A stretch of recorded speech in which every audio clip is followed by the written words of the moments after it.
The Biden camp starts to brace for rocky waters coming forward as well as the debate coming up because of what's happening with my monitor going off again. Bracing for what's going to come out of the Hunter Biden story, so we'll talk just a bit about what's going on there. Amy Coney Barrett's vote is set for Monday, and some of the polls are very warm to the idea of her getting confirmed. Trump abruptly ends a 60 Minutes interview and threatens to release the footage early, and we have a tale of two sides of the coin on this one. I've got a Politico article and a Blaze article talking about that one. And Alexandria Ocasio-Cortez joins the video game streaming world. I'm Jay Edgar, and this is Contemporary.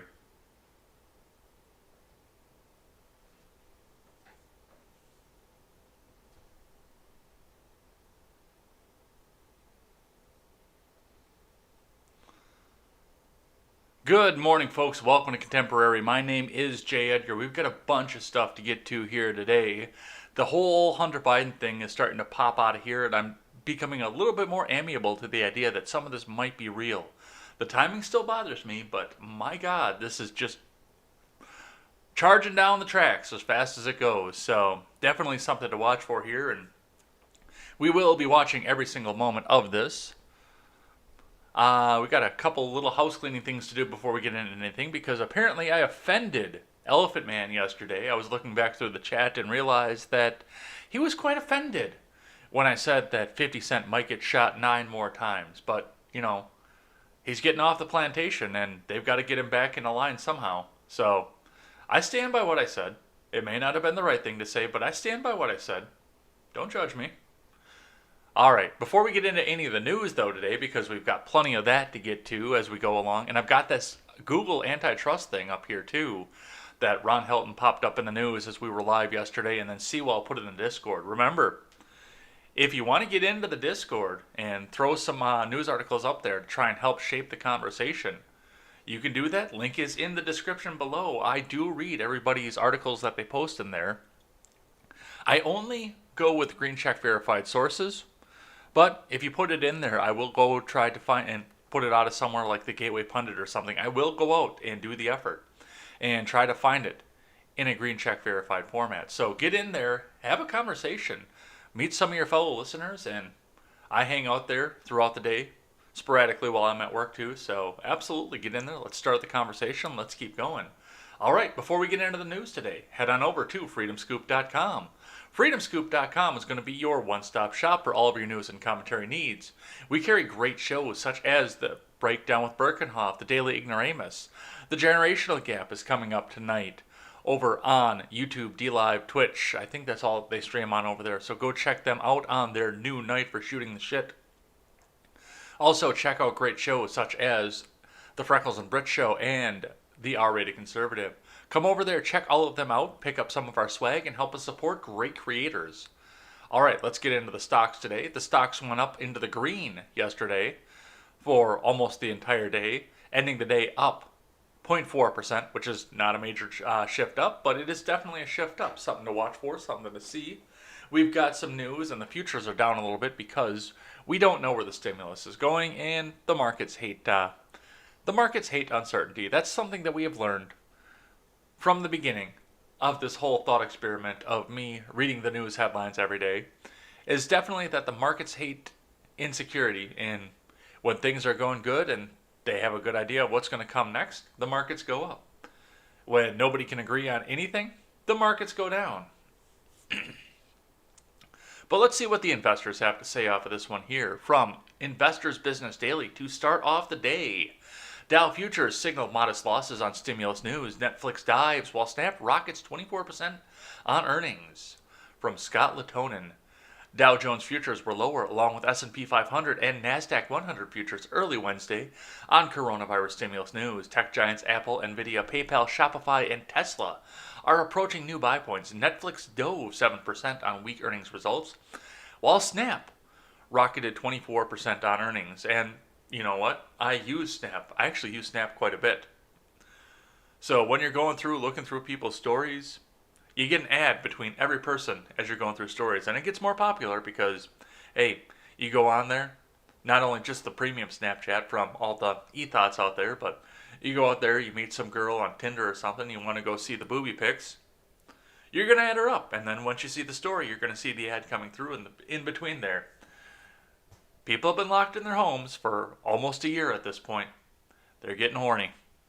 And Snapchat is capitalizing on it. The tech-heavy NASDAQ composite rallied 0.3% Tuesday. The S&P 500 moved up 0.5%, while the Dow Jones Industrial Average advanced 0.4% or 113 points.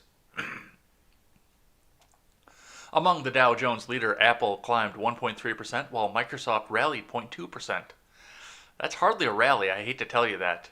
Both blue chips are approaching new buy points. Stocks in or near buy zones in the stock market rally are JFrog, Nvidia, PayPal, and Shopify.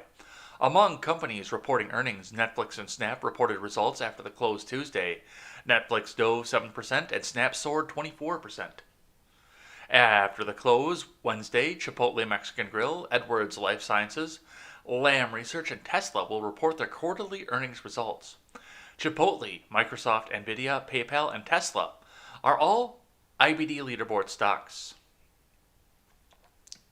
All right, we got just a little bit of futures here. I'm not going to go down into the news here because we're going to read it elsewhere over here.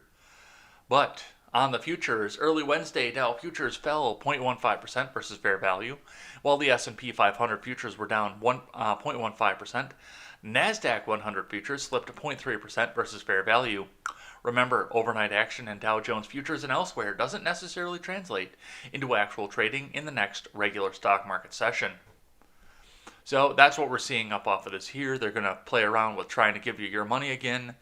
Pelosi and populist Donald are going to go and blow up the spending, and McConnell is going to stand in the way. Let's see what we've got going on over here on the counter from CNBC. Dow closes more than 100 points higher as Pelosi says she's optimistic about possible aid deal, from Fred Imbert and Jesse Pound. So this is from last night. Stocks rose on Tuesday after House Speaker Nancy Pelosi signaled Democrats in the White House were making progress in negotiations for a new fiscal stimulus deal. The Dow Jones Industrial Average closed 113.37 points higher, 0.4%, at 28,308.79. The 30-stock average was briefly up more than 300 points. The S&P 500 gained 0.5% to end the day at 34,43.12, and the NASDAQ composite advanced 0.3% to 11,516.49. Shares of Carnival and American rose 3.3% and 1.9% respectively, as company groups that would benefit the most from the economy reopening led the way higher. Kohl's jumped 6.6% and Nordstrom advanced 1.2%. Pelosi said on Tuesday both sides made progress in their negotiations. Hopefully by the end of the day we'll know where we all are, Pelosi told Bloomberg TV, but I'm optimistic. So that's all that we're going to go off of this one here, is what the review was from last night, but we will see further down the line what Nancy Pelosi is going to do. Before we get into the news on Hunter Biden and his crack pipe, I do want to bring up this poll that I found over on Twitter yesterday. And you can see my comment down there below, but the poll is the 2024 Democrat primary. Who would you vote for? And they've actually got numerous other names in the thread as well. But the thing that got me was the fact that they're asking about the 2024 Democratic primary. And as I pointed out in the comment below, I thought that Pelosi said that this was absolutely in the bag, and we don't have to worry about the primary for the party, capital T, capital P, until 2028. Definitely something to think about. All right, let's get into the big news for the day. Starting with the Delaware Online. Giuliani gives alleged Hunter Biden laptop to Newcastle County Police. This comes to us from Carl Baker. And Seawall was going absolutely nuts with this stuff over on the Discord. Make sure you head on over into the Discord if you guys want to come in. Like I said, help me shape the show. It's partially your show, so it helps you interact, and I do read what goes on in there. If I can't green check verified, I don't put it in, but if I can green check verify the news, I will put it right in the show and we'll talk about it. Rudy Giuliani's efforts to tarnish Joe Biden's presidential campaign continued in Delaware when he visited a Newcastle County police station Monday to share files from what he said was Hunter Biden's laptop. They've got a hard drive or a laptop or something like that. They tried to turn it over to Newcastle County PD. Newcastle County PD calls us, said Matt Marshall, spokesperson for Delaware Attorney General Kathy Jennings. Jennings' office subsequently gave the device to the FBI because the federal agency reportedly had opened an investigation into the veracity of the claims about the origin of the laptop and how its alleged contents were shared with Giuliani's team, Marshall said. We've seen in multiple reports the FBI is looking into whether these claims are credible, he said, in light of their investigation. We're referring it over to them now. A spokeswoman for the FBI's Baltimore office, which oversees Delaware, declined to confirm or deny the existence of such an investigation. Last Wednesday, Wilmington computer repairman John Paul Mac Isaac claimed that in April of 2019, a man who identified himself as Hunter Biden brought a liquid-damaged MacBook Pro to his small repair shop in a Trolley Square shopping center.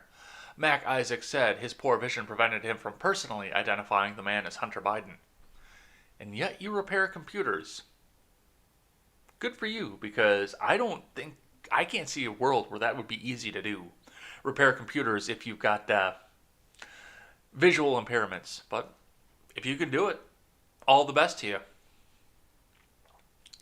In the subsequent year and a half, Mac Isaac said a whole lot of players were involved in the story of how President Trump's circle took possession last month of a copy of the hard drive. He declined to specific details. Earlier this month, Giuliani shared the hard drive's contents with the New York Post last Wednesday. The publication ran a story, the credibility of which has been widely criticized because of shaky sourcing. The story said the hard drive in question contained the emails from 2015, indicating that then Vice President Joe Biden held a meeting with a high-ranking official at Burisma Holdings, a Ukrainian energy company, whose board employed his son, Hunter Biden. So, for the most part, this is a review, but at this point, yes, Giuliani turned this over to the police, and the police turned it over to the FBI. The FBI has at this point, been very slow to go into something like this, which worries me about the fact that this got back on their desk, but there is tremendous public pressure at this point, whereas there was not public pressure for it the last time that they got a hold of this laptop. So, a couple different things to go along with this. Let's keep going off of this. We're not going to watch the video from this because this is MSNBC, and they will shut my channel down on YouTube if I go play the MSNBC video from this, but I wanted you to see the headline from this. Giuliani heedless of intel warnings, Trump impeachment law in pushing anti-Biden story. So the left, or at least the fringe left that goes over and beats off to MSNBC, is coming up and saying that, oh yeah, if Giuliani doesn't back off, we're going to go and impeach again. So you better back off, otherwise we're going to impeach again. Don't you do it. Don't you do it. All right, let's keep going here. From Fox News. FBI in possession of Hunter Biden's purported laptop, sources say. From Jake Gibson and Brooke Singman. The FBI is in possession of the laptop purportedly belonging to Hunter Biden, which contained emails revealing his foreign business dealings, including contacts in Ukraine and China. Two senior administration officials told Fox News on Tuesday. The FBI declined to confirm or deny the existence of an investigation into the laptop or the emails, as is standard practice. Further, Fox News has learned that the FBI and Justice Department officials concur with an assessment from the Director of National Intelligence, John Ratcliffe, that the laptop is not part of a Russian disinformation campaign targeting Democrat presidential nominee Joe Biden.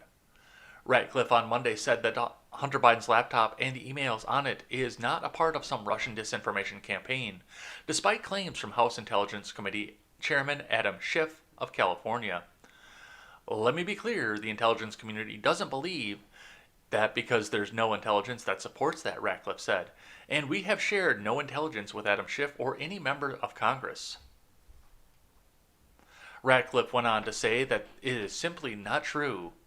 If you thought it was possible for Schiff to have any less credibility, DOJ just proved you wrong, a senior intelligence official told Fox News. Meanwhile, another senior federal law enforcement official told Fox News that the emails are authentic. The FBI, in a letter to Senate Homeland Security and Governmental Affairs Chairman Ron Johnson, who was investigating Hunter Biden's business dealings as well as the laptop in question, said that the Bureau has nothing to add at this time to the October 19th public statement by DNI about the available actionable intelligence. If actionable intelligence is developed, the FBI, in consultation with the intelligence community, will evaluate the need to provide defensive briefings to you and the committee pursuant to the established notification framework, the letter said. So, few things going on with this here. Once again, this went back to the FBI, who got it in the first place. There have been some other reports about some kiddie stuff on there, and even some kiddie stuff involving untoward pictures of members of the Biden family. Now, I cannot green check independently verify those claims at this point. I don't think I'm ever going to be able to, especially coming up right before an election, because that story is going to get buried by the people that NewsGuard favors. But we will see what comes up out of this. But we've definitely got some motion going on in this, at least. I'm leaning slightly away from the fact that this was an October surprise at this point. I'm not there yet, but I'm leaning that way. Alright, another one here on the same stuff. From the New York Post, who is still shut down over on Twitter, by the way. Photo shows Joe Biden meeting Hunter's alleged business partner from Kazakhstan. Was it Sacha Baron Cohen? I like sex. It's very nice. This is from Ebony Bowden. A new photograph has emerged of Democratic presidential nominee Joe Biden posing with Hunter Biden and Kenis Rakishev, a Kazakh oligarch who reportedly worked with the former Beeps scandal-scarred son. The snap, first published by Kazakhstani anti-corruption website in 2019, follows last week's bombshell post expose detailing Hunter Biden's overseas business dealings and a report claiming Rakishev paid the Biden scion as a go-between to broker U.S. investments. In the undated photo shared by the Kazakhstani Initiative on Asset Recovery, the former vice president can be seen smiling with Kazakhstan's former prime minister Karim Masimov and his son, who is flanked by Rakishev. A Daily Mail report published Friday detailed Hunter Biden's alleged work with Rakishev, claiming he dined regularly with a Kazakh businessman and attempted to facilitate investment for cash in New York, Washington, D.C., and a Nevada mining company. But Rakishev, who enjoys close ties to Kazakhstan's kleptocratic former president, reportedly ran into trouble when Western business partners realized that the opaque origins of his reported $300 million fortune could become a liability, the Mail reported.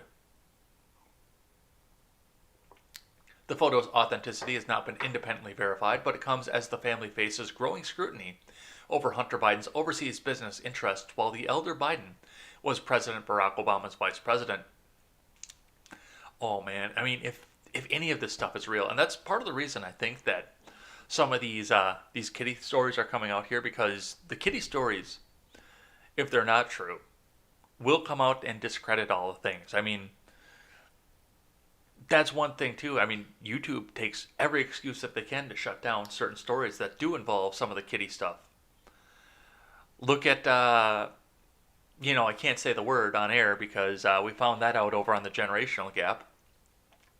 But cheese pie, a pie made out of mozzarella, and then a fence door. That kind of stuff going out there will discredit the Wayfair scandal.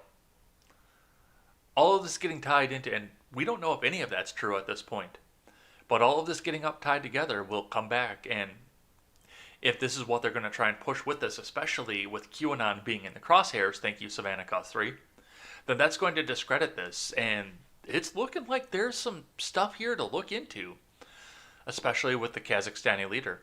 I do have to wonder the question, though. I mean, if Borat had never come out, would we even know where Kazakhstan was on the map?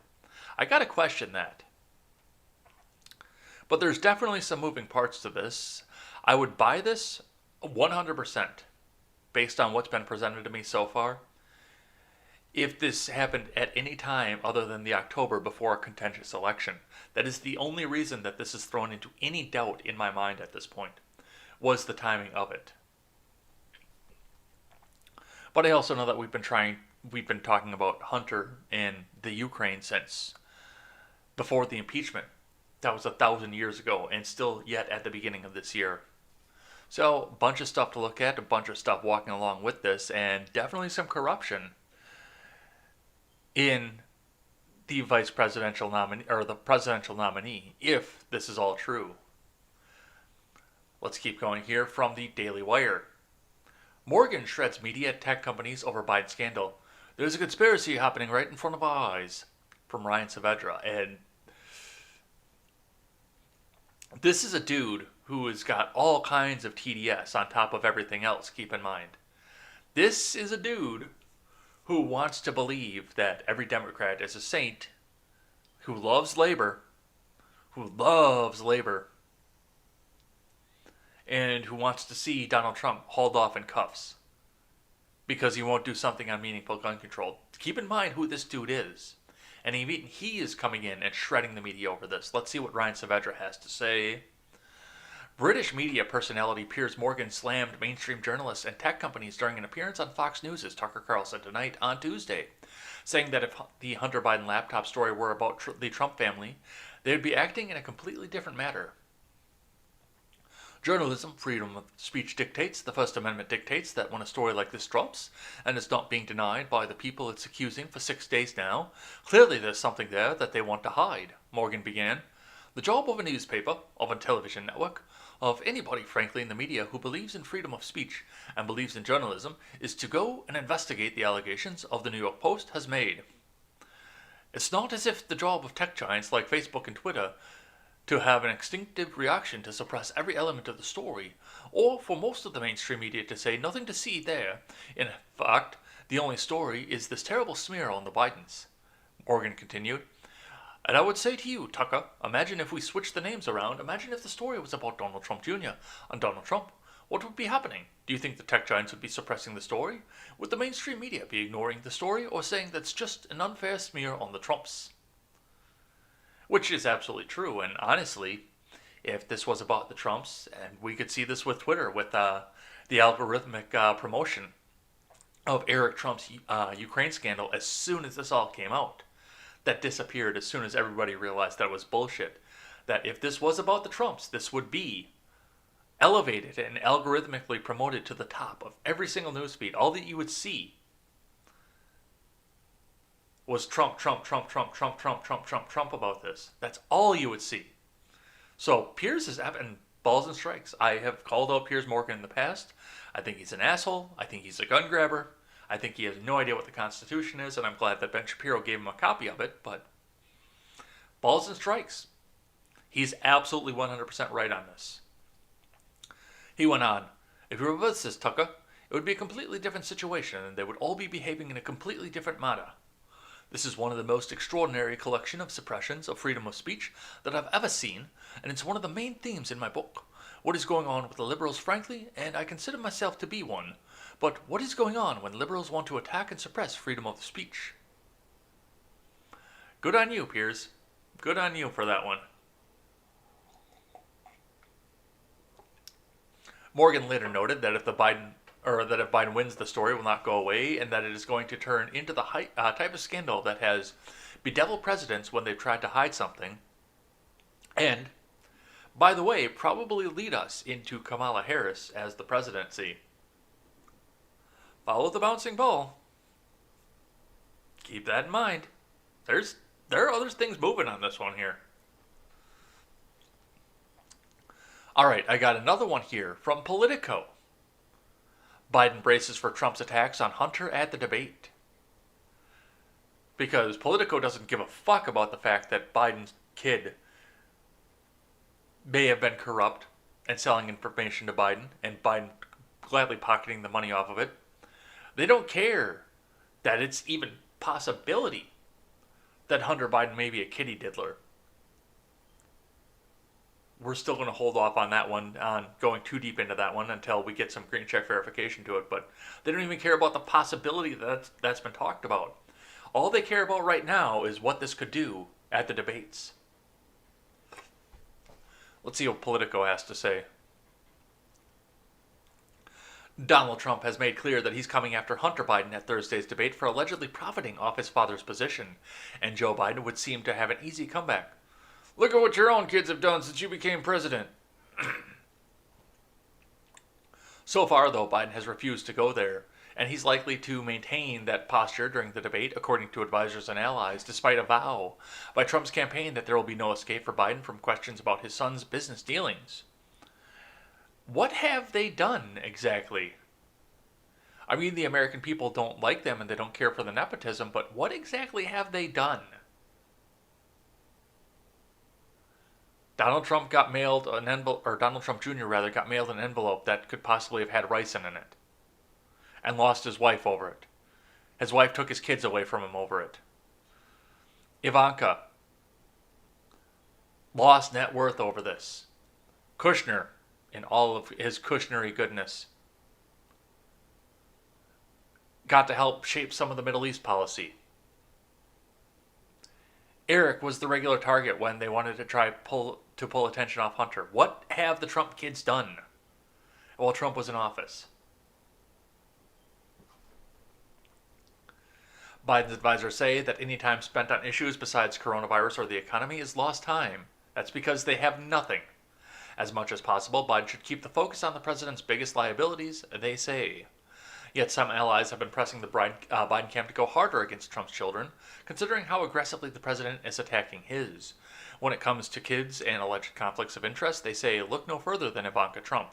While serving as a White House official, she won 3 new trademarks in China on the same day she met China's President Xi Jinping. I've yet to see verification of that.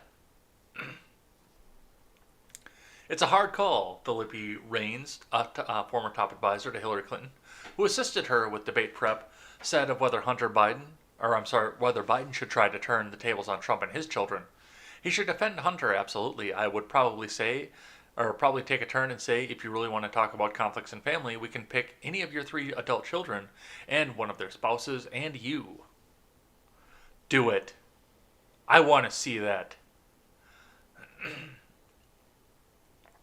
Trump has sought to make Hunter Biden the face of the Democratic ticket in the closing weeks of the campaign. The president, his family members, Steve Bannon and Rudy Giuliani, are all portraying Hunter Biden, and by extension Joe Biden, as beholding to the Chinese Communist Party because of the son's past business dealings. Never mind the fact that Joe Biden used his name and his presidential position and access to Joe Biden to get him a job in a country where he didn't speak the language, in a sector that he knew nothing about.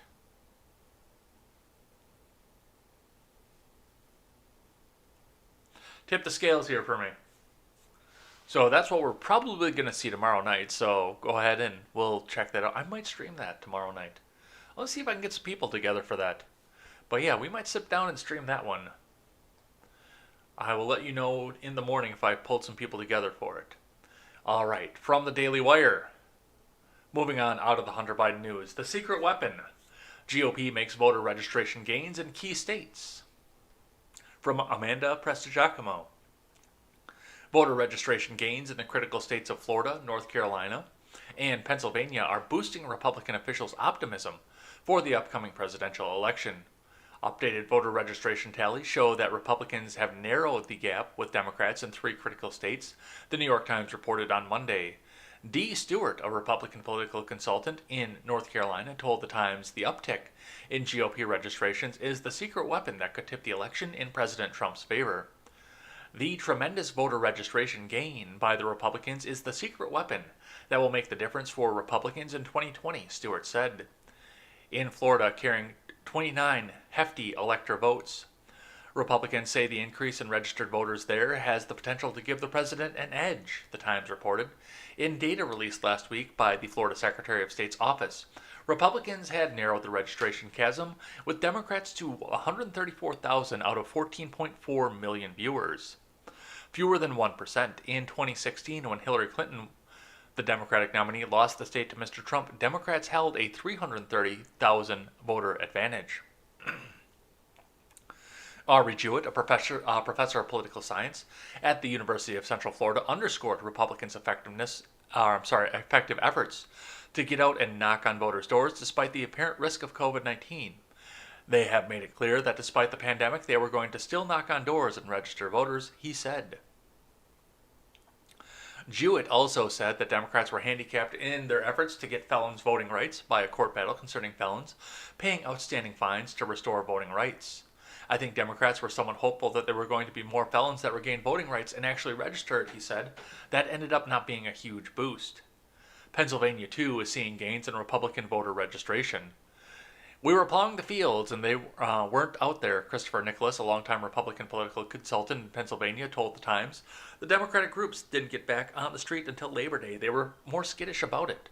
And according to Tim Wigington, a spokesman for the North Carolina Republican Party, voter registration numbers were an overall plus for his party, particularly when combined with unaffiliated voters and registered Democrats who vote Republican in presidential races. The Times report noted. I think it's definitely a positive sign for Republicans, said Wigington. There are a couple things too. I mean, we won't know until all the dust settles on election night. That is something to keep in mind and pay attention to as we go along.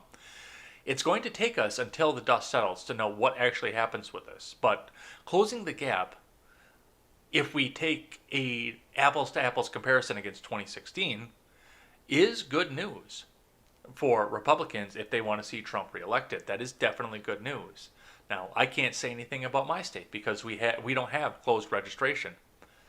You don't have to register as a Democrat or Republican. You go in and register to vote. Walk in there. It's mainly for primary stuff, but you go in there, register to vote. The state doesn't know how you're registered. You walk in. You take your ballot. It's a little Scantron sheet like you used to take your standardized test on. You take your ballot, you fill it in, shove it in the machine, and go to work. So we don't have any partisan registration numbers over here.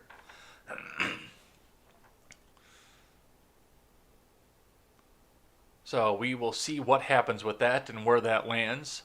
Like I said, it's good news for Republicans that want to look forward and say, it could happen. It could happen again. It could happen again. But we won't know where it falls until the chips land, until all the votes are counted. We won't know what's going on with this. Let's keep going. From 7 Miami News, Miami police officer photographed wearing a pro-Trump mask while in uniform. It's 80 degrees in Miami right now. In October. How do you people live like this? That's completely off topic, but I just noticed that over there while I was talking about this. How? I'll get on Robert after this. I gotta see just how do you guys live like this? I gotta have my cold months. All right. A City of Miami police officer has caused a stir after he was seen wearing a pro-Trump mask while in uniform. A photo of the officer in full uniform, later identified as Officer Daniel Ubita, was shared on Twitter Tuesday morning. According to Steve Simeonitis, a chair of the Miami-Dade Democratic Party and the person who posted the photo, the officer was inside the early voting polling location on the first floor of the Stephen P. Clark Center in downtown Miami. I was just so shocked and taken aback at the egregious nature of his attempted voter intimidation, he said. I was appalled and shocked that a uniformed officer with his badge and his gun would be visually intimidating voters in the manner that he did. This is absolutely, completely unacceptable. My God, the humanity.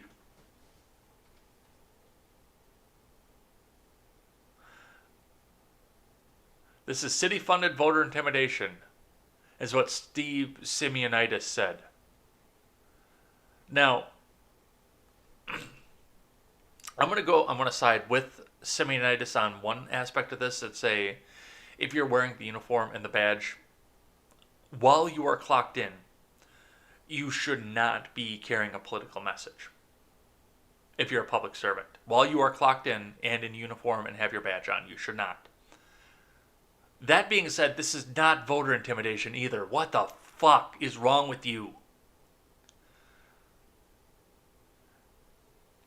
Give the guy a disciplinary notice for carrying a political message while wearing the badge, and move the fuck on. My God. Where did people lose their balls in this country? Voter intimidation. The City of Miami Police Department issued a statement in response to the photo, which reads, "We are aware of the photograph being circulated of a Miami police officer wearing a political mask and uniform. This behavior is unacceptable, a violation of departmental policy, and is being addressed immediately." I just wanted to make sure that I had captured it because I knew how egregious of a violation it was, Simeonitis said. I have no doubt that he knew exactly what he was doing when he wore that mask to a polling station. According to a City of Miami Mayor, Francis Suarez, Ubita was voting at the site when he was photographed wearing the mask. He is allowed to vote with his uniform on, so the fact that he's wearing a uniform while voting is not a per se violation of state law, Suarez said. The issue was wearing a political signage, a political mask, that he was not authorized to use. Police officers are supposed to be impartial, so irrespective of who the person was, whatever sign it could have been, it would have been a problematic and something that we cannot condone and would not accept. See? That's the proper response. That's the right way to approach this. Stop clutching your pearls and crying about the fact that a police officer went to vote and was having voter intimidation. Grow the fuck up. All right. Let's keep going here. From The Hill, Senate to vote Monday to confirm Amy Coney Barrett to the Supreme Court. From Jordan Carney. The Senate will vote on Monday to... Let me get rid of the autoplay. Even though I've got you muted, let me get rid of the autoplay on this. The Senate will vote on Monday on confirming President Trump's nominee, Judge Amy Coney Barrett, to the Supreme Court. With regard to the Supreme Court justice, we'll be voting to confirm Justice-to-be Barrett next Monday, Senate Majority Leader Mitch McConnell said during a weekly press conference confirming the timing of a final vote on her nomination.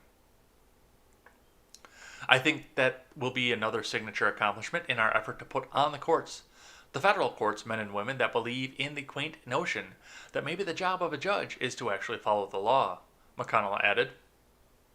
Top GOP senators and aides had previously indicated to The Hill that they were likely to set up the final vote for Monday, allowing the vulnerable GOP senators to spend the final week before the election back on the campaign trail. To set up a final vote on Monday, McConnell is expected to tee up Barrett's nomination on Friday, a day after the Judiciary Committee is expected to sign off on her nomination. The Senate will then hold a procedural vote on Sunday. After that, senators could still debate her nomination for an additional 30 hours. Republicans appear confident that they will have the votes to put Barrett on the Supreme Court, setting a new record for the closest to a presidential election the nominee has been confirmed. Though other judicial nominees have been confirmed in a fewer number of days, they were further away from Election Day.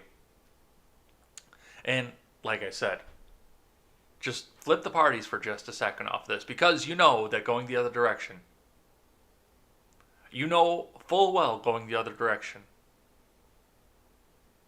And once again, taking into account that we're assuming in this little thought experiment that Ginsburg died in office under Clinton as well, instead of retiring as soon as Clinton came in, which she stated she planned to do. But just on this little thought experiment, Ginsburg dies. Ginsburg dies on a Friday. Hillary nominates the new nominee on Monday. Hearings are on Tuesday. Vote happens on Wednesday.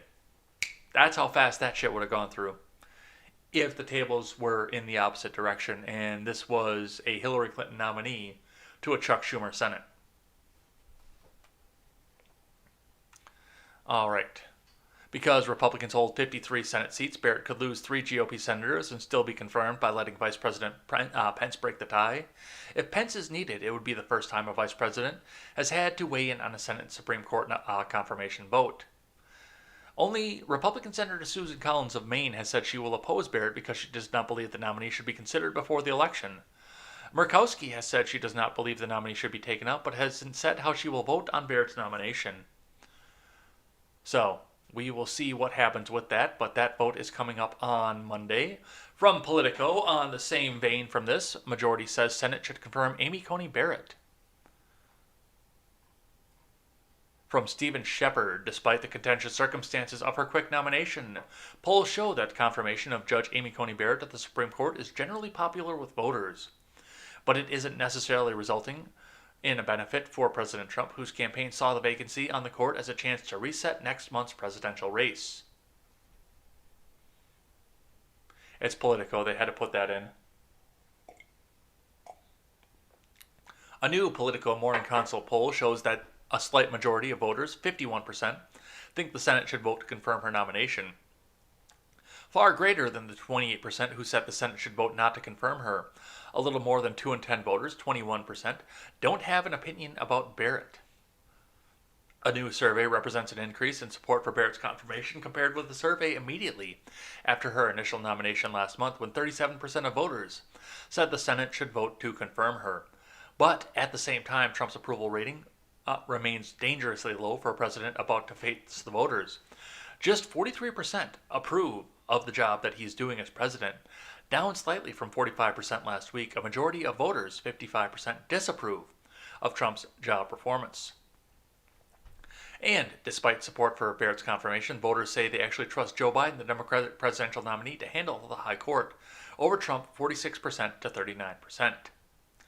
A slim majority of voters now back the Senate confirmation of Judge Amy Coney Barrett to replace the late Justice Ruth Bader Ginsburg on the Supreme Court, a level of support that has increased by double digits since President Trump nominated her last month, said Kyle Drop, co-founder and president of Morning Consult. Voters are also aware of the impact her confirmation could have on the court, as 54% believe her confirmation will make the Supreme Court at least somewhat more conservative.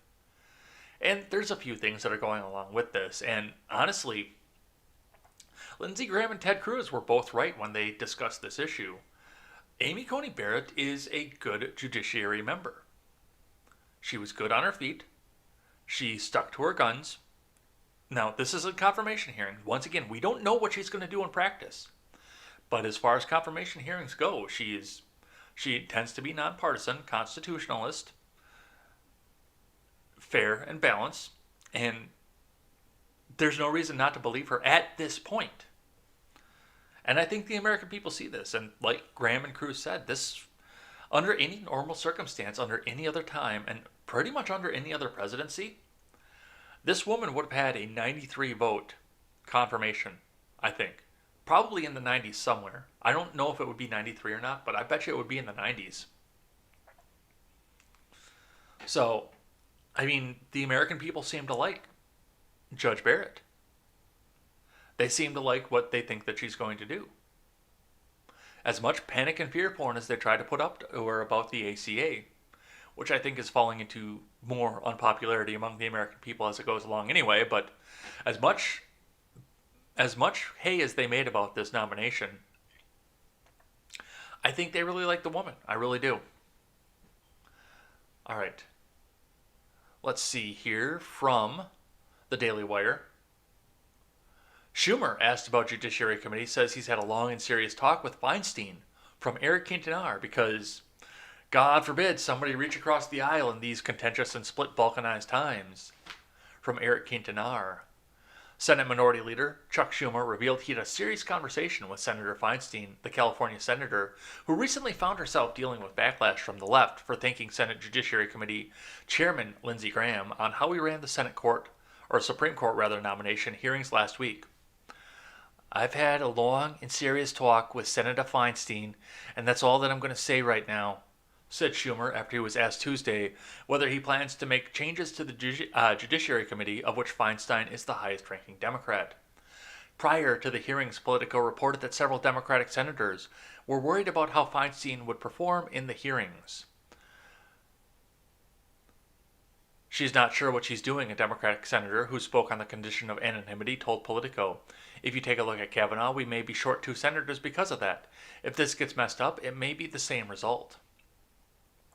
She can't pull this off, another Democratic senator, while yet another reportedly told Politico that the Democratic leadership was an impossible position because it would be bad political optics to replace her ahead of the nomination hearings. Now that the public hearings have ended, Feinstein has received heavy degrees of scorn from the left, including from some progressive groups that have demanded that she step down from her leadership role on the Judiciary Committee. Americans whose lives hang in the balance, oh my fucking god, deserve leadership that underscores how unprecedented, shameful, and wrong this process is, said the president of NARAL Pro-Choice America, a pro-abortion group that has given Feinstein a 100% congressional scorecard rating. The ranking member of the Senate Judiciary Committee, Senator Feinstein, failed to make this clear, and in fact offered an appearance of credibility to the proceedings that is wildly out of step with the American people. As such, we believe the committee needs new leadership. And yet, switch the parties. If this was a Schumer Senate, and Graham walked up and said, congratulations, Senator Feinstein, on doing this here and getting this all done for us and everything, and I'm going to give you a big hug right now, over somebody that Hillary Clinton nominated and Schumer was pushing the vote through for. If the tables were turned, NARAL would be singing Lindsey Graham's praises. This has nothing to do with anything other than partisan politics. All right. So that's what we see from that there. From the Wall Street Journal, this is the one that Ron Helton put in the live chat and Seawall put in the Discord server. Justice Department hits Google with antitrust lawsuit. From Brett Kendall and Rob Copeland, the Justice Department filed a long-expected antitrust lawsuit alleging that Google uses an anti-competitive tactics to preserve a monopoly for its flagship search engine and related advertising business. The most aggressive U.S. legal challenge to a company's dominance in the tech sector. The case filed Tuesday in a federal court in Washington, D.C. alleged that Alphabet Incorporated unit maintains its status as gatekeeper to the internet through unlawful web of exclusionary and interlocking business agreements that shut out competitors. The government alleged that Google uses billions of dollars collected from advertisements on its platforms to pay for mobile phone manufacturers, carriers, and browsers like Apple Incorporated's Safari to maintain Google as their preset default search engine, creating a self-reinforcing cycle of dominance. The upshot is that Google has pole position in search on hundreds of millions of devices in the U.S., with little opportunity for any other company to make inroads, the government said. Google achieved some success in its early years, and no one begrudges that, Deputy U.S. Attorney General Jeffrey Rosen said. If the government does not enforce its antitrust laws to enable competition, we could lose the next wave of innovation. If that happens, Americans may never get to see the next Google. Well, Google doesn't want to see Americans see the next Google because that means that they have control over what the narrative is. And I say that given the fact that I'm doing this on a Google browser and watching on the monitors on a Google tablet, or tablet with Android, it's actually a Samsung tablet, and transmitting this to Instagram via a cell phone that also carries Google's Android. Find me a competitor that's not Apple. Kent Walker, Google's chief legal officer, said in a statement that the lawsuit was deeply flawed. People use Google because they choose to, not because they're forced to or because they can't find alternatives. He said, like countless other businesses, we pay to promote our services, just like a cereal brand might pay to a supermarket to stock its products at the end of a row or on a shelf at eye level. Mr. Walker said that if successful, the lawsuit would result in higher prices for consumers because Google would have to raise the cost of its mobile software and hardware. Google's defense against critics of all stripes has long been rooted in the fact that its services are largely offered to consumers at little or no cost, undercutting the traditional antitrust argument centered on potential price harms to those who use a product. And yet they're still sitting on control of all the information, and that's bullshit. The already conservative pointed this out last night, and I agree with this wholeheartedly. Yes, no, you're absolutely right. You can go out and find an alternative to go and do your web browsing with, and some of them rise up, and then Google buys the fucker with all the money that they have. They bought YouTube. They bought DuckDuckGo. I believe they bought Brave. I believe they own that browser. A competitive phone maker would rise up. Amazon was going up the ranks and got shut down and stifled. Competitors rise up all the time, and then Google buys them out, preying on the human greed to make sure that no more competition comes up. That's trust. All right. So the antitrust hearing is going to start coming up off this. I can't wait to see what that does coming up into an election year, by the way. All right, from Politico. This is kind of a story of two different sides of seeing this, because Politico is like, yes, greed slay. Oh, Trump bad, he's gonna leak it. And the Blaze is like, yay, Trump is gonna leak out the footage, yay. That's Steven Crowder being excited over the fact that Trump is doing something that Steven Crowder likes. Which seems to be a theme of Louder with Crowder, by the way. But let's read from Politico here. Trump ends 60 Minutes interview, attacks Leslie Stahl on Twitter. From Meredith McGraw. At the White House on Tuesday afternoon, President Trump ended a fiery interview taping with CBS News' 60 Minutes, proceeded to launch an attack against the interviewer on Twitter for not wearing a mask, and threatened to post the interview before it aired.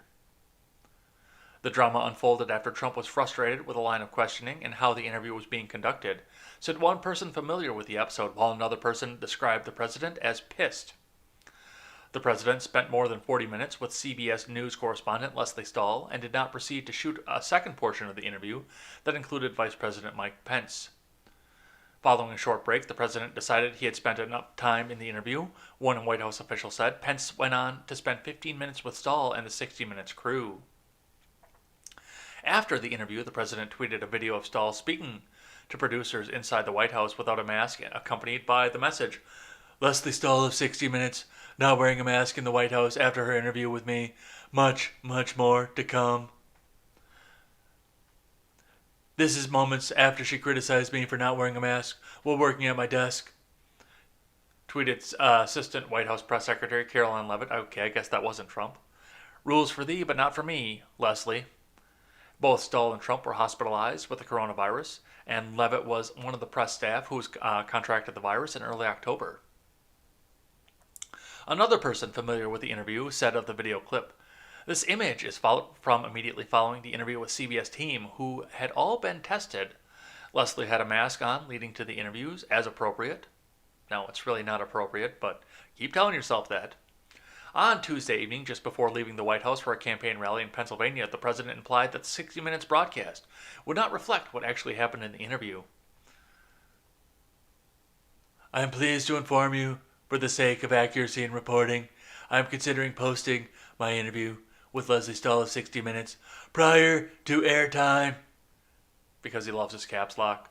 Trump wrote on Twitter, this will be done so that everybody can get a glimpse of what a fake and biased interview is all about. A CBS representative later said that the White House had agreed it was taping the interview for archival purposes only. At his rally in Erie, Pennsylvania on Tuesday night, the president said, you have to watch what we do to 60 Minutes. You'll get such a kick out of it. You're going to get a kick out of it. Leslie Stahl's not going to be happy. So that's what Politico has to say about that. The Blaze had a little bit of a different story to talk about this one here. President Trump cut short 60 Minutes interview with Leslie Stahl, threatens to release footage himself. From Breck Dumas. President Trump reportedly cut short a sit-down interview with CBS News correspondent Leslie Stahl on Tuesday, arguing afterward on Twitter that the interview for the show 60 Minutes was fake and biased. The president also threatened to release footage himself before it's scheduled to air Sunday, along with Norah O'Donnell's interviews with Democratic presidential nominee Joe Biden and his running mate Senator Kamala Harris. CBS News reported that the president cut short the interview, noting that Trump campaign advisor Jason Miller disputed reporting that the interview had ended abruptly. Very fake news, Miller tweeted in reaction to reporting from CNN. No drama was not ended abruptly, and we have the receipts from the interview, all of them. Maybe we need to put the whole thing out so people can see for themselves. Leslie is a bad example for mask wearing. Caitlin, don't follow her lead. Politico reported that Trump was frustrated with the line of questioning and how the interview was being conducted, said one person familiar with the episode.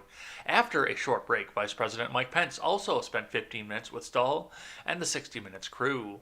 President Trump tweeted the interview, or after the interview rather, "I am pleased to inform you for the sake of accuracy in reporting that I am considering posting my interview with Leslie Stahl of 60 Minutes prior to airtime.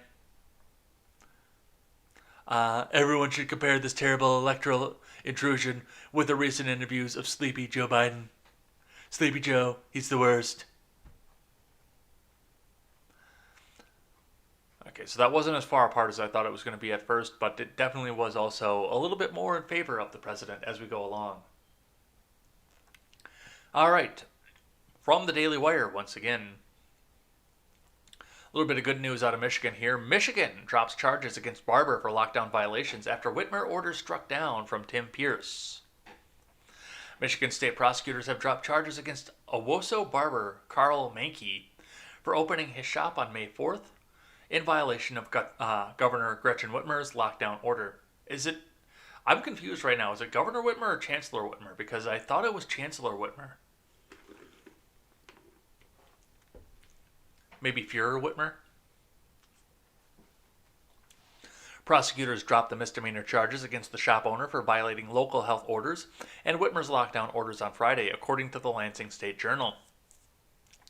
Prosecutors moved to drop the charges after the Michigan Supreme Court ruled Whitmer's lockdown after April 30th, when the governor's first emergency declaration over the pandemic would have timed out unconstitutional. "Our client is thrilled and pleased that this has been vindicated," Mankey's attorney David Kelman said. During the legal battle, Mankey faced multiple fines along with misdemeanor charges and had his license suspended. His license was reinstated in June, though there remains an open formal complaint on it that Mankey's lawyers are pushing to get removed. The state Supreme Court's 4-3 ruling came down on October 2nd, spiking Whitmer's authority to call consecutive emergency declarations over the coronavirus pandemic. "We conclude that the governor lacked the authority to declare a state of emergency or a state of disaster under the 1976 Emergency Management Act after April 30th, but on the basis of the COVID-19 pandemic," the court ruled. "Furthermore, we conclude that the 1945 Emergency Powers of the Governor Act is in violation of the Constitution of our state because it purports to delegate to the executive branch the legislative powers of state government, including its plenary police powers, and to allow the exercise of such powers indefinitely. As a consequence, the EPGA cannot continue to provide a basis for the governor to exercise emergency powers." And just remember that, even if we want to look to fiction for what happens here, how long did Palpatine hold on to the emergency powers? And what happened? How did that end? It's fiction, but George Lucas does know what the human condition is like. All right, I've got one archived here from Business Insider. Pelosi optimistic of stimulus agreements with the White House before the weekend. Both sides are serious about finding a compromise. From Kate Duffy. House Speaker Nancy Pelosi said Tuesday that she was optimistic about the chances of agreeing to a stimulus deal with the White House by the end of the week after her and Treasury Secretary Steve Mnuchin established more common ground during a phone conversation. Pelosi is pushing $2.2 trillion of coronavirus relief package. The White House is offering $1.88 trillion, but Senate Republicans warned Tuesday that they would most likely block any deal worth $1.8 trillion or higher. Good job, McConnell. I guess you don't want that seat anymore. I guess Amy McGrath is going to become the senator from Kentucky. Because I don't want the government spending. But my opinion doesn't reflect the opinion of the majority of America right now. And that's going to weigh heavily at the ballot box. All right, let's keep going here. After the latest call with Mnuchin on Tuesday afternoon, Pelosi told Bloomberg, "I'm optimistic because I do think that we have a shared value. We want to crush the virus. This isn't about the virus anymore, you people." When asked about the chances of reaching a compromise this week, Pelosi said, "That's the plan. That's what I would hope."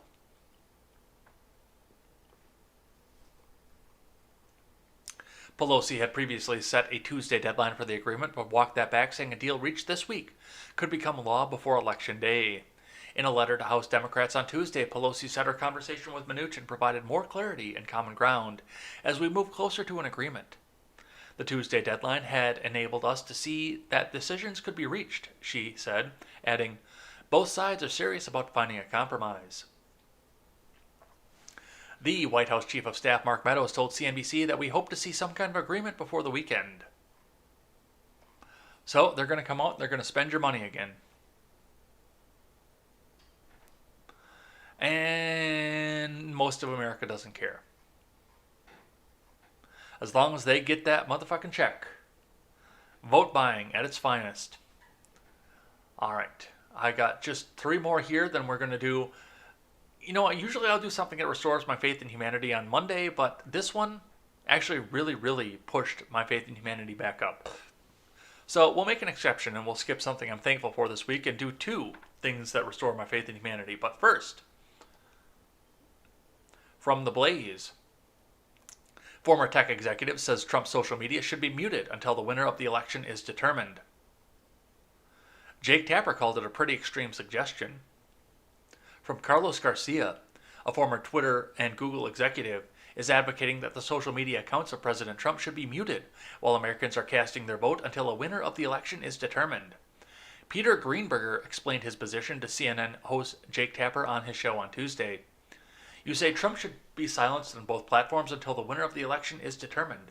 That's a pretty extreme suggestion, Tapper said. Why do you say that? I agree, it is. And extreme times demand extreme suggestions. I did not come to this opinion lightly, responded Greenberger, who is Twitter's former global director of content partnership, news, and Google's former head of industry relations. I believe that the tech companies generally have responsibility to be neutral. I think in the case of Twitter specifically, it's been great champion of the democratization of information, as well as a strong supporter of freedom of expression, he explained. However, we are in unique and I believe a fraught moment in time with a president who is desperate and he's facing a very difficult situation, Greenberger said. I think the time is to mute the president temporarily while votes are being cast right now and until the winner is decided. Translation. I think that the mainstream media needs to tell the narrative about Trump instead of Trump talking to the American people. That's what big tech wants you to believe right now, and I say that once again transmitting on big tech, but still, I think the majority of my audience right now is watching me from DLive, because that's all I'm seeing over on the live chat right now is the little ninja faces. So you guys are still finding alternative tech, and I'm streaming on alternative tech as this goes too, but still, that's what the big tech wants you to believe, is that the mainstream media is the only media that the president is allowed to speak to you through, and they get to sanitize the message whatever way that they want. These people are not your friends. Big tech is the enemy. I use big tech because it allows me to reach people who believe that big tech is the messiah right now and engage in the conversation to see if they'll either hear it out and listen, and a few of them have actually, or just hit the block button and go back to their echo chamber.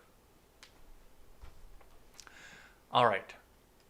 That is that. We got a couple more here. Chelsea Clinton. Trump obsessed with Hillary. Can't get over that she won the popular vote. No, Chelsea, I think that Hillary can't get over that Trump won the electoral vote. Nobody gives a fuck about the popular vote. From John Brown. Chelsea Clinton claimed that President Donald Trump is obsessed with her mother, former Secretary of State Hillary Clinton, and that he is still miffed that she beat him in the popular vote. He's obsessed with her, Clinton said on Monday in an interview with The Real, a daytime talk show. I mean, he talks about her all the time.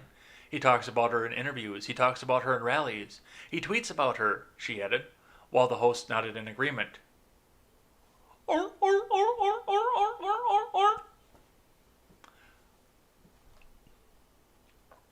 I really think it's clear that he has never gotten over the fact that she won the popular vote by more than 3 million votes, Clinton continued, adding that she believes that Trump is intimidated by strong women. I don't think it's an accident that we saw the kind of how he reacted to Kamala Harris's extraordinary debate performance. What extraordinary debate performance? The best thing that Kamala Harris got off that debate performance was, "Excuse me, I'm speaking." No, excuse me. I'm speaking. I'm speaking.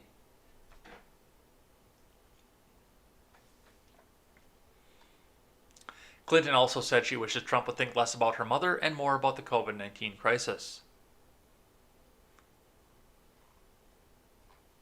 And that's a YouTube link, so we're not going to throw that one up here, because they will shut this down. So yes, apparently Trump is obsessed with Hillary Clinton. I don't see it. Do you guys see it? Tell me if I'm wrong, but I don't see it. All right. Last one that I have here for news comes to us from IGN of Southeast Asia. And considering that I know that at least one person in my live chat has AOC stickers, I thought this would be highly enjoyed. U.S. Representative Alexandria Ocasio-Cortez's first Twitch stream of Among Us peaked at over 430,000 viewers. From Adam Bankhurst. Alexandria Ocasio-Cortez's first Twitch stream peaked at over 430,000 viewers, making it one of the most successful individual streams of all time. AOC's Among Us stream sits only behind those like Tyler Ninja Blevin's Fortnite stream with Drake that reached over 600,000 viewers, and Shroud's return to Twitch, which brought in around 500,000 at its peak. Original story follows. U.S. Representative Alexandria Ocasio-Cortez will be streaming Among Us on Twitch TV/AOC to encourage those who can go out or stay in and vote instead of ahead of the U.S. presidential election on November 3rd, 2020. Ocasio-Cortez will be streaming on October 20th, 2020 at 6 p.m. Pacific Time with Congresswoman Ilhan Omar, Pokimane, Dr. Lupo, Myth, Maya, Jacksepticeye, Moist Critical, Hasanabi, and Disguised Toast. As of this writing, AOC's Twitch channel already has over 260,000 viewers, and she hasn't even started playing quite yet. AOC, along with figuring out who are the imposters, will be helping folks make a voting plan at iwillvote.com and officially declare Orange Sus Among Us.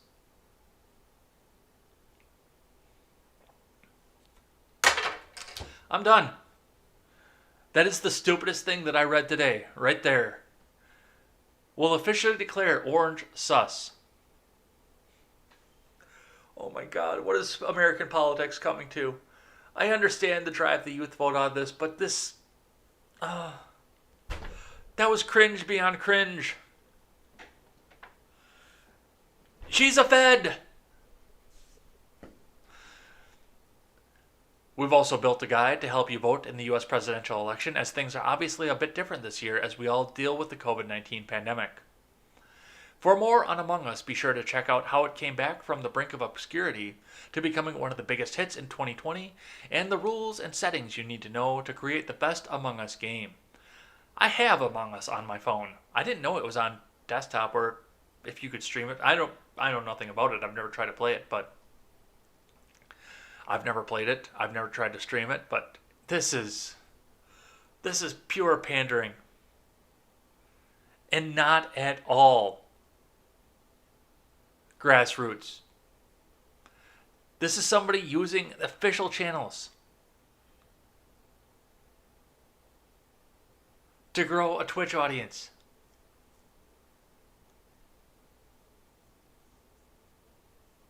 I might end my Twitch affiliation after this. I really might. Alright. Last one here for the day. We're done with news. Now we're going to do something that restores my faith in humanity for the second time in the week. Because as contentious as this election is, we actually have two people coming together. This comes to us from The Blaze. Republican and Democrat facing each other in Utah governor's race releases joint ads calling for civility. I'm not sure this has ever been done before. From Breck Dumas. The Republican and Democrat running against one another to become Utah's next governor have released a pair of joint ads where the two appear together calling for civility in public discourse, no matter who comes out the winner.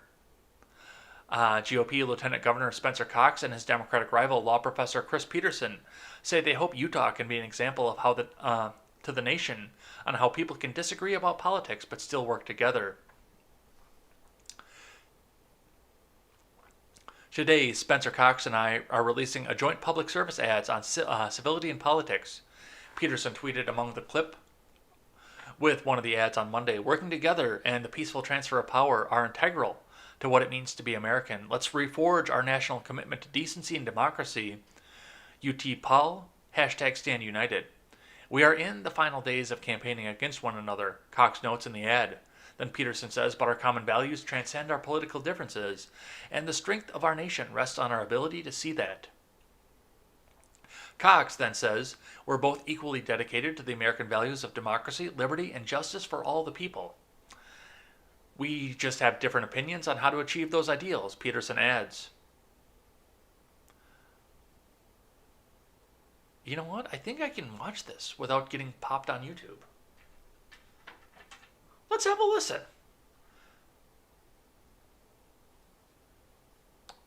Hold on, your ears aren't on. Mine are on, but yours aren't. Take two and go.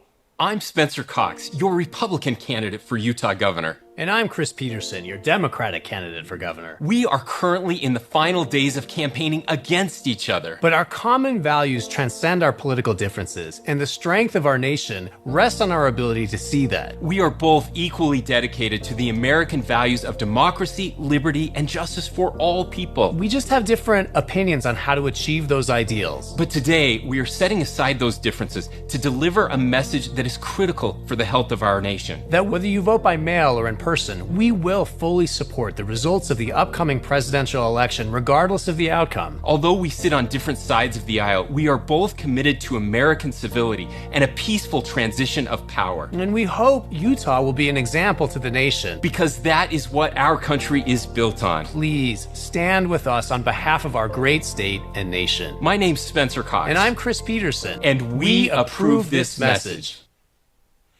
And we do need to look at some of this here. I mean, especially in Democrat versus Republican politics, we do see a lot of that. A lot of this is the same ideas, just with a little bit different idea of execution. There are some politicians that I do believe don't have the best interests of American people in mind. Don't get me wrong on that. There are some of them that I truly believe are doing nothing but seeking power at this point. But there are good politicians whose only goal is to better the American experience for the American people. They are out there. They do exist. As hard as it is to believe, they do exist. And it looks like from this ad that we've got a couple of people here that are for this. You know, these men are going to get shredded for this from their partisan sides. They absolutely are. Saying that anybody with a D after their name is evil, or anybody with an R after their name is evil. We see a lot of that in politics here. But just like we saw with Feinstein and Lindsey Graham, we do need to take some time and try to reach across. There's a reality that it is. And honestly, the people on the ground that are advocating for socialism, I do actually believe want to see a betterment for the American people. They just don't agree with ANCAPs or Republicans on the best way to get there. The people that are political, that go as a democratic socialist, I don't know, less trust in, I think would be the best way to say this. Because that's just a power grab in and of itself. Socialism always leads with one major political party being on top and their friends getting preferential treatment and everybody else having the equal amount of destitution. That was a weird way to pronounce that. Destitution is the way that's pronounced. But I do generally believe that the people that are out there with the signs are looking out for the betterment of humanity. And they've been taught to believe that giving the government everything and having the government redistribute it will save humanity. I genuinely believe that the people on the ground believe that. The politicians, not so much. But the people on the ground holding signs, I genuinely believe they believe that. It's false, but I genuinely believe they believe that. So good on these two guys for coming together and at least trying to bridge the gap. I hope we see more of this in the coming years. I know that Trump is a divisive guy. I know Obama was a divisive guy. At this point, Kamala is a divisive woman. Joe Biden doesn't know where he is. So I don't know if we can come together like this right now, but I hope that we can. I really do. And that's where we're going to leave it for the day here. So we will be back here tomorrow with more contemporary. Gaming night is suspended for the debates at this point. I may stream the debates. So we won't be back here playing Super Mario RPG tomorrow night, but we will be back here with that next week. So come and hang out with us for that. Otherwise, we will be back here tomorrow morning with more contemporary and a thing that I like and a thing that I hate. Until then, I'm Jay Edgar, and this is Contemporary. Take care.